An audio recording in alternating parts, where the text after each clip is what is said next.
అది 1888 ఆగస్టు 7 లండన్లో ఉన్న వైట్ చాపెల్ అనే డిస్టిక్లో ఒక వ్యక్తి హ్యాపీగా స్టే చేయడం కోసం ఒక ప్రాస్టిట్యూట్తో అంటే ఒక వేశ్యతో డీల్ మాట్లాడుకున్నాడు. అలా మాట్లాడుకొని చీకటిగా ఉన్న ప్లేస్లోకి ఆ అమ్మాయిని తీసుకెళ్ళాడు.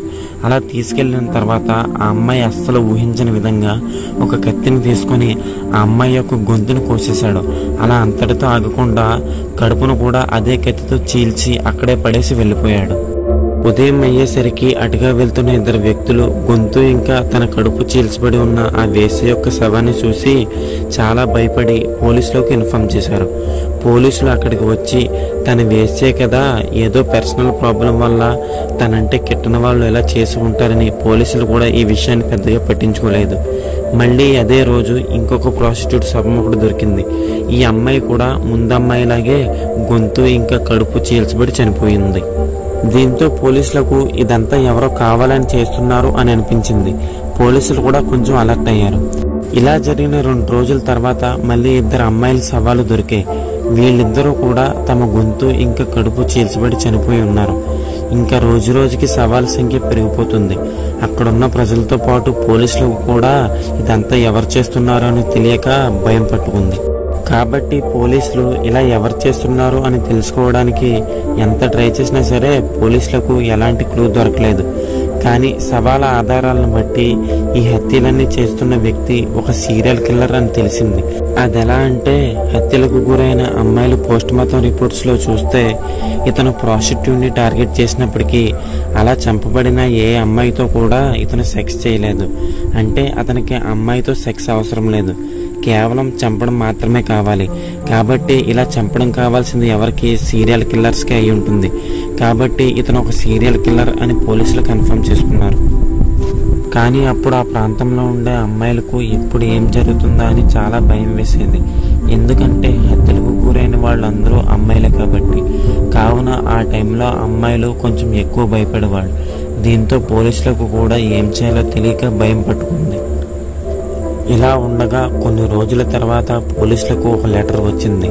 ఆ లెటర్లో నాకు ఇలా అమ్మాయిలు చంపడం చాలా హ్యాపీగా ఉంది, మళ్ళీ నేను నా పనిని స్టార్ట్ చేస్తాను, ఇంకా నేను చంపిన అమ్మాయి యొక్క బాడీ పార్ట్స్ని మీకు పంపిస్తాను, ఇంకా చివర్లో జాక్ ద రేపర్ అని రాసి ఉంది. దీంతో ఈ హత్యలన్నీ చేసే వ్యక్తి పేరు జాక్ ద రేపర్ అయి ఉండవచ్చు అని పోలీసులు అనుకున్నారు. అలాగే ఈ హత్యలన్నీ చేస్తున్న వ్యక్తి పేరు జాక్ ద రేపర్ అని అందరికీ తెలియజేశారు. కానీ కొన్ని రోజులుగా ఎలాంటి హత్యలు జరగడం లేదు. దీంతో పోలీసులు ఈ ప్రాబ్లం సాల్వ్ అయిందని అనుకున్నారు. కానీ కరెక్ట్గా లెటర్ వచ్చిన 7 వారాల తర్వాత అదే ప్రాంతంలో ఇంకో అమ్మాయి శవం ఒకటి దొరికింది. అయితే ఈ అమ్మాయిని కూడా గొంతు ఇంకా కడుపు చీల్చి చంపేశారు. అయితే ఈ హత్య చేసింది కూడా జాక్ ద రేపర్ అయి ఉండవచ్చని పోలీసులకు అనుమానం వచ్చింది. అలాగే జాక్ ద రేపర్ చంపిన అమ్మాయిల్లో ఈ అమ్మాయిని అయితే చాలా దారుణంగా చంపేశాడు.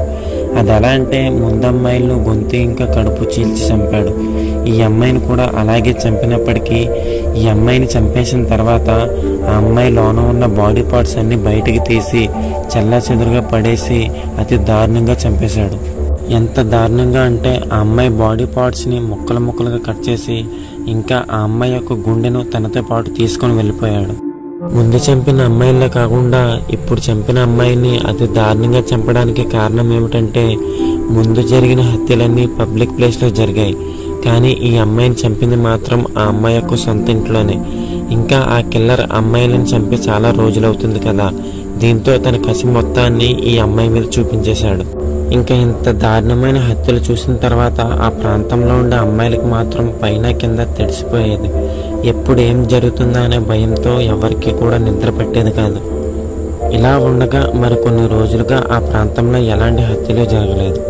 కానీ ఒకరోజు మళ్ళీ పోలీస్ స్టేషన్కి లెటర్ ఫ్రమ్ హెల్ అనే పేరుతో ఇంకో లెటర్ వచ్చింది. ఇంకా ఆ లెటర్తో పాటు ఒక కిడ్నీ కూడా వచ్చింది. ఆ కిడ్నీని టెస్ట్ చేసి చూస్తే అది మనిషి కిడ్నీ అని తెలిసింది. ఇంకా ఆ లెటర్లో ఏముందా అని చూస్తే మిగిలిన కిడ్నీని నేనే తినేశాను, అది చాలా రుచిగా ఉంది, అతి త్వరలో నా కత్తిని కూడా మీకు పంపిస్తాను అని రాసి ఉంది. దీంతో ఈ జాక్ ద రీపర్ మళ్ళీ హత్యలు చేయడం స్టార్ట్ చేశాడు అని తెలిసింది.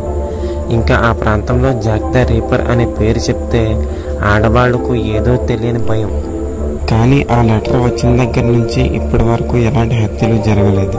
అయినా కానీ ఇంతమంది అమ్మాయిలను అతి దారుణంగా హత్య చేసి చంపిన ఈ జాక్ ద రీపర్ ఎవరో తెలుసుకోవడానికి పోలీసులు ఇప్పుడు కూడా ట్రై చేస్తున్నారు. కానీ జాక్ ద రీపర్ అంటే ఏంటో, అతను ఎలా ఉంటాడో అనేది ఇప్పటికీ ఎవ్వరికీ తెలియదు. ఇది ఒక అన్సాల్వ్డ్ మిస్టరీలా చరిత్రలో నిలిచిపోయింది. ఓకే ఫ్రెండ్స్, ఈ వీడియోలో ఎక్స్ప్లెయిన్ చేసిన జాక్ ద రీపర్ అనే అన్సాల్వ్డ్ స్టోరీ మీకు నచ్చిందని అనుకుంటున్నాను. ఒకవేళ నచ్చితే లైక్ చేసి మన ఫ్రెండ్స్తో షేర్ చేసుకోండి.